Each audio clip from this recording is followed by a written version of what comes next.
Hey everyone, welcome back. In today's session, we'll learn about iteration and iterables.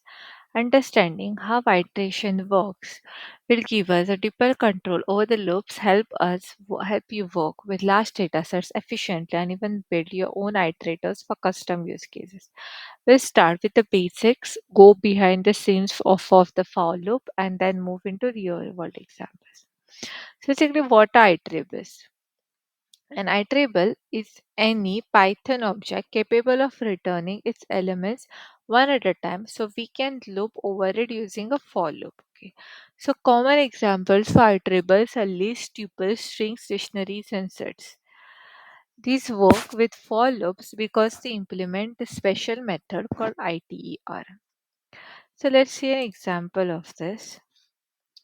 We'll have this particular list called fruits, and for fruit in fruits print, like we have just returned, print the fruit value. So once we see, it is going to give us in detail explanation like apple, banana, and cherry. So basically, how does the iteration works? Iteration simply means accessing the elements of a sequence one by one. An iterator keeps track of its current positions, and once all the items have been accessed, it raises a stop iteration command or exception to signal that the loop should stop. So we can just write a small piece of code and just understand. Sorry. Here we have a list called nums, and we are saying I, iterate the numbers, and when it gives like next idea, it is going to give us like 1, 2, and 3. Okay. So if we say here, let's give this a try it well, just so that we can understand. If we say print next id, it gives us error like stop iteration because the list have been ended here. It's 1, 2, and 3. Suppose we had a 4 here, it would have it would have given us one more iteration like 1, 2, 3, 4. Again, same way, if we type it after this particular one, it is going to give us like stop iteration exception. So this is what it means. The iter function turns the list into an iterator and next goes through it step by step. This is exactly what happens inside a for loop. But okay, so let's see.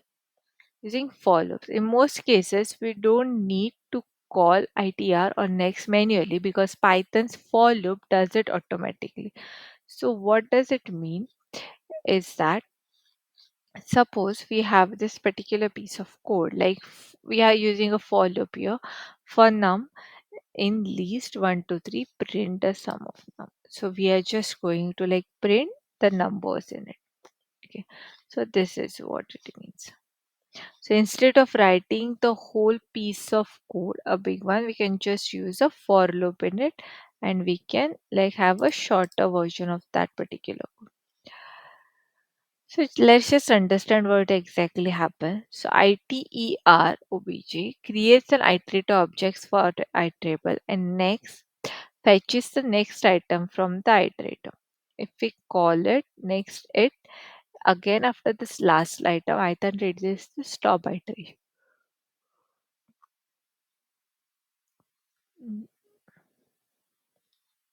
So in Python, we can also create a, custom iterator. So what does it mean? Sometimes we need more control. Maybe we are working with custom data structures or streaming data. In such cases, we can build your own iterators by creating a class that defines ITR and next. Example, a simple countdown iterator. We can just type, understand this.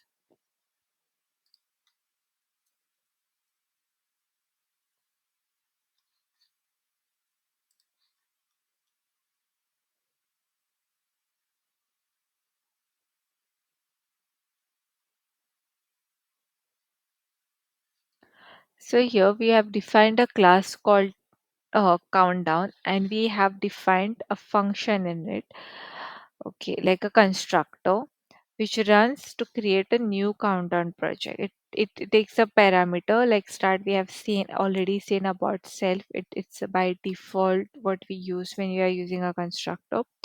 So it takes this parameters like start, says start, and then we also have like we're defining itr next self, and we also have this is what is called as itr method. We have also defined a class like function called next.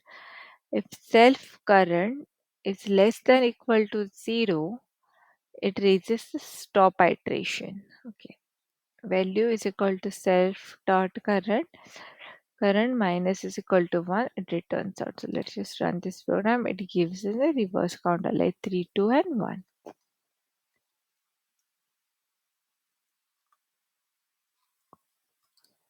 To summarize it, iterables are objects we can loop over like list, strings, and sets.